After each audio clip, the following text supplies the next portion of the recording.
You say that modern form of dualism or alienation between soul and body or mind and body shares resemblance to some ancient forms of dualism that the early Christians had to work out. What are those, and what can we learn from those early sort of encounters with dualism?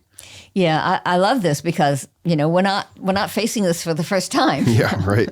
Yep. The early Christian church faced an ancient Roman Greek culture that also held a dualism that had a low view of the physical world for very different reasons. Mm-hmm. But it was Gnosticism, it was Neoplatonism, it was Manichaeism. Augustine was a Manichae, and all of these isms said that this world, our body, the physical world, is a realm of death, decay, and destruction. Right. And the goal of salvation is to escape from this world into some higher realm.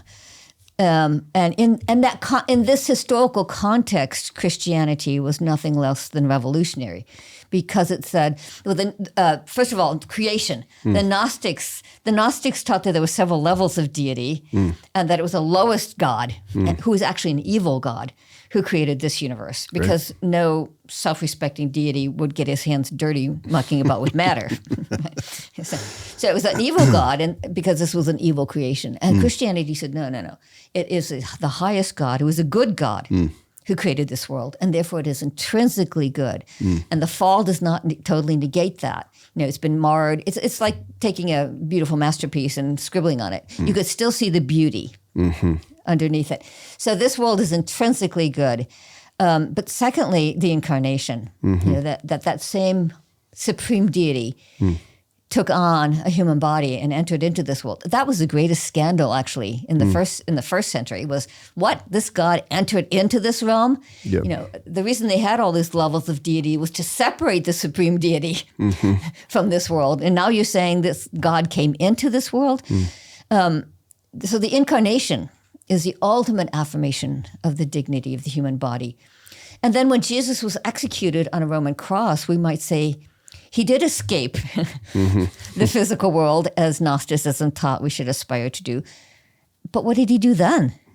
He came back in a physical body. To the ancient Greeks, this was not spiritual progress. Right, yeah. This was regress, because they literally said, who would want to come back to the realm of the body? So as Paul puts it, the physical resurrection is utter foolishness to the Greeks. Yeah, right. Foolishness to the Greeks. And then, of course, at the end of time, what is God going to do? He's not going to scrap this world as if he made a mistake the first time around. Like, whoops, let's try something else. Now he's going to restore and renew this world, the new heavens and a new earth. And we will live on that new earth in restored bodies. So all the way back to the Apostles' Creed, Christianity has affirmed the resurrection of the body.